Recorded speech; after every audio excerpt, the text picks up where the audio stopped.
This is very frustrating to me. He called the son a hero.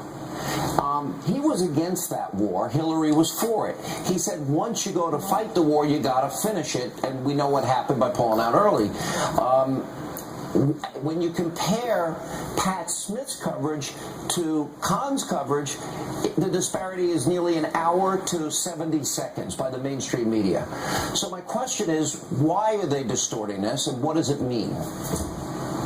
Well, Eric's absolutely right. And I think what we're seeing here is the media is not even pretending anymore that they're not in Hillary's camp. Let's see what happened here. We had headlines saying that Donald Trump had attacked Mr. Khan.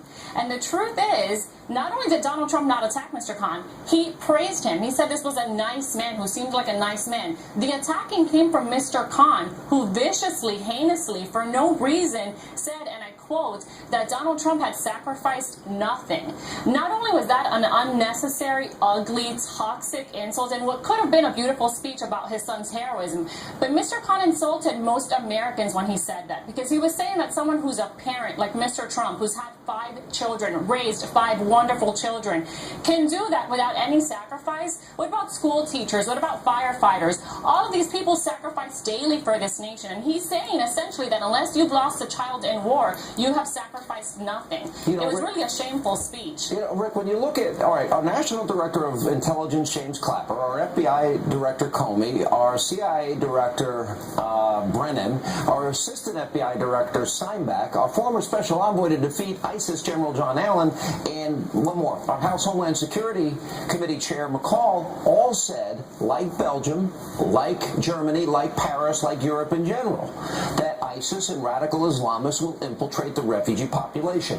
That's where his policy is coming from, until we can vet them and make sure Americans are safe. He wasn't talking about the Khan family.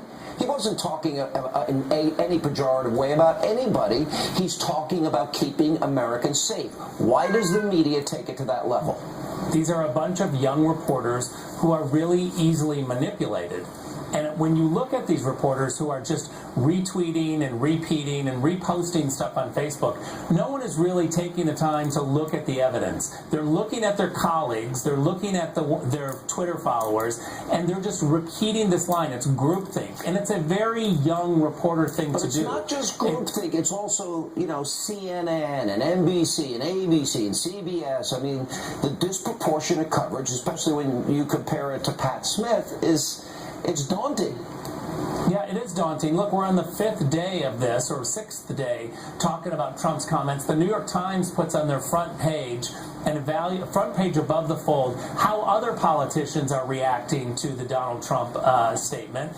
And meanwhile, what's happening today is the U.S. is bombing ISIS in Libya because Hillary Clinton's failed judgment has brought us to the place where ISIS is growing into another country. I mean, why aren't reporters focusing on what's truly happening today, things that matter, rather than the 6th day coverage of the Khan story? And as we just pointed out in the last segment, AJ, and Hillary lying on Fox News Sunday, easily provable in her characterization of James Comey.